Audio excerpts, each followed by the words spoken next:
பிரியமான தேவனுடைய ஜனமே, எப்படி இருக்கிறீங்க? கிறிஸ்துவின் நாமத்தினாலே நீங்கள் நன்றாய் இருப்பீர்கள் என்று நான் விசுவாசிக்கிறேன். கர்த்தராகிய இயேசு கிறிஸ்துவும் அப்படியே விரும்புகிறார். என் பிள்ளைகள் நன்றாய் இருக்கவும், அவர்கள் ஆசீர்வாதமாய் இருக்கவும் வேண்டுமென்று கர்த்தர் விரும்புகிற விருப்பம் நம்ம வாழ்க்கையிலே நடைமுறையாக பரிசுத்த ஆவியானவர் நமக்கு உதவி செய்வாராக. நம் உலகத்திலே பார்க்கையிலே பலவிதமான காரியங்களை குறித்து சஞ்சலப்படுகிறோம், வேதனைப்படுகிறோம். நம்ம குடும்பத்திலே, நம்முடைய வாழ்க்கையிலே இப்பேற்பட்ட நிகழ்வுகள் நடைபெறவில்லையே என்றெல்லாம் நாம் சிந்திக்கிறோம். கவலைப்பட வேண்டாம்.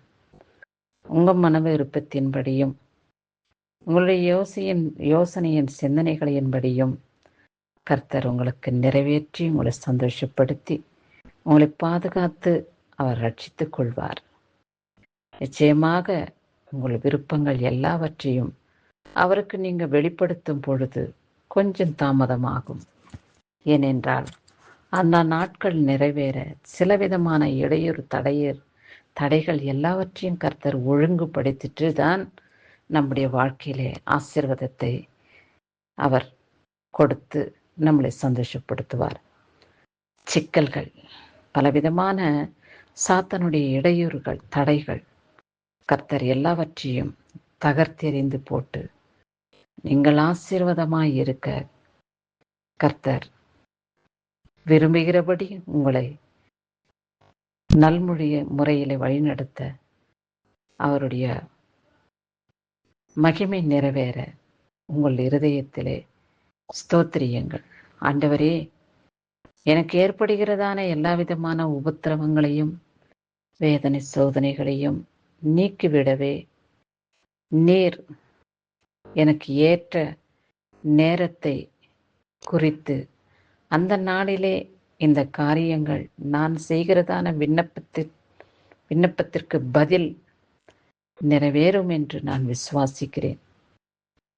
உன் விசுவாசம் உன்னையும் உன் குடும்பத்தாரையும் ரட்சிக்கும் என்று சொன்ன தேவன் அப்படியாய் என்னையும் என் குடும்பத்தாரையும் நீர் ரட்சித்தருளும்படியாக, நீர் ஆசீர்வதித்து காத்திர வழிநடத்தும்படியாக உம்மை நோக்கி வேண்டிக் கொள்கிறேன் ஐயா. அப்படி என்று நீங்கள் ஜெபிக்கும் ஜெபம் கர்த்தருக்கு சித்தமானபடி நிறைவேற பரிசுத்த ஆவியானவர் உதவி செய்வார். சரி, இந்நாளிலே கர்த்தர் நமக்கு கொடுக்கப்பட்டுள்ள வார்த்தை என்ன என்று பார்க்கும் பொழுது 1 யோவான் 2ஆம் அதிகாரம் 17வது வசனம். உலகமும் அதன் இச்சையும் ஒழிந்து போம், தேவனுடைய சித்தத்தின்படி செய்கிறவனோ என்றென்றைக்கும் நிலைத்திருப்பான் என்று சொல்லப்பட்டுள்ளது. இந்த உலக ஆசையின் இச்சைகள் எல்லாம் இந்த உலகத்தில் வாழ்கிற வரை, நாம் உயிரோடு இருக்கும் வரைதான் அவைகளை நாம் அனுபவிக்க முடியும், அதை நாம் சுதந்திரித்துக் கொள்ள முடியும். நம்முடைய ஆத்மாவை கர்த்தர் எடுத்துக்கொள்ளும் பொழுது இதோ அந்த ஆசீர்வாதங்கள் எல்லாவற்றையும் நாம் இந்த பூமியில் தான் விட்டு செல்கிறோம். அதனால நம்முடைய ஆத்மா பரிசுத்தமாய் தேவனுடைய பார்வையிலே காணப்பட வேண்டும்.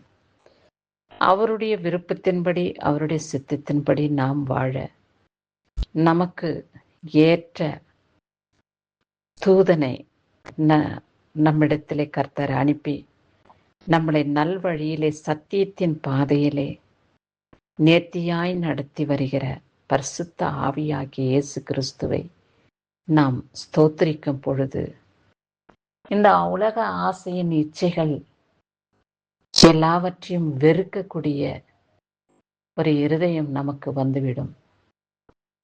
எப்படி என்றால், பரலோக மேன்மையே நாம் பெற்றுக்கொள்ளப் போகிறோம். இந்த சிறு சிறு ஆசீர்வாதங்கள் நம்முடைய வாழ்க்கையிலே நிறைவேறுவதும் நிறைவேறாமல் இருப்பதும் கர்த்தருடைய சித்தம். ஆகையாலே என் தேவனே, உமக்கு பிரியமானபடி உமக்கு சித்தமானபடி நான் வாழ்ந்திட எனக்கு நீங்க உதவி செய்யுங்க. இந்த உலகத்தின் ஆசை இச்சைகள் எல்லாம் ஒழிந்து போம் என்று நான் அறிந்திருக்கிறேன். உம்முடைய சித்தத்தின்படி செய்வதோ என்றென்றைக்கும் நிலைத்திருக்கும் என்று நான் புரிந்து கொள்ள தகுந்த ஞானத்தை, புத்திய, விவேகத்தை எனக்கு நீங்க வெளிப்படுத்தும்படியாக உம்மை நோக்கி வேண்டிக் கொள்கிறோம் தந்தையே என்று அவரிடத்திலே நாம் விண்ணப்பம் செய்வோம். இந்த நாளிலே பிறந்த நாளையும் திருமண நாளையும் காண்கின்றவர்களை கர்த்தர் ஆசீர்வதித்து காத்துக் கொள்வாராக. அவருடைய மகிமையுள்ள கரம் அவர்களை ஏந்திக் கொள்ளட்டும். அவருடைய வல்லமுள்ள கரம் அவர்களை வழிநடத்தும்.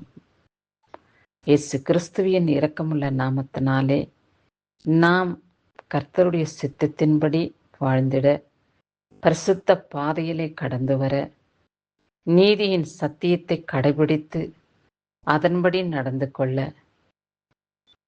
தேவனாகிய கர்த்தர் நம் இருதயத்தோடு கூட பேசுவாராக. நம் இருதயத்தின் சிந்தனைகளோடு கர்த்தர் பேசுவாராக. ஆவியானவரே, என் தேவாதி தேவனே, இந்த பிறந்த நாளையும் திருமண நாளையும் கண்டு சந்தோஷப்படக்கூடிய பாக்கியத்தை எனக்கும் என் குடும்பத்துக்கும் நீர் அருளினீர். உமக்கு கொடான கொடி ஸ்தோத்திரம். உடைய சித்தத்தின் பிரகாரம் என் வாழ்க்கையிலே நடந்தேற நீங்க உதவி செய்யுங்க. உடைய மகிமை என் வாழ்க்கையிலே வெளிப்பட வேண்டும். உமக்கு பிரயோஜனப்படக்கூடிய கருவியாய் நான் இந்த பூமியிலே வாழ்ந்திட வேண்டும். உமக்கு சாட்சியாய் எப்பொழுதும் நான் நிலைத்திருக்க நீங்க எனக்கு ஆதரவாயும் கிருபையாயும் இருந்து என்னையும் என் குடும்பத்தையும் காத்து கொள்ளுங்க என்று நீங்கள் செபிக்கும் ஜெபத்தை கர்த்தர் கேட்டு உங்கள் இருதயத்தின் நினைவுகளை கர்த்தர் நிறைவேற பண்ணி ஆசீர்வதித்து காத்துக்கொள்வாராக. கிறிஸ்துவுக்கே சதா காலங்களிலும் மகிமை உண்டாகட்டும். ஆமேன்.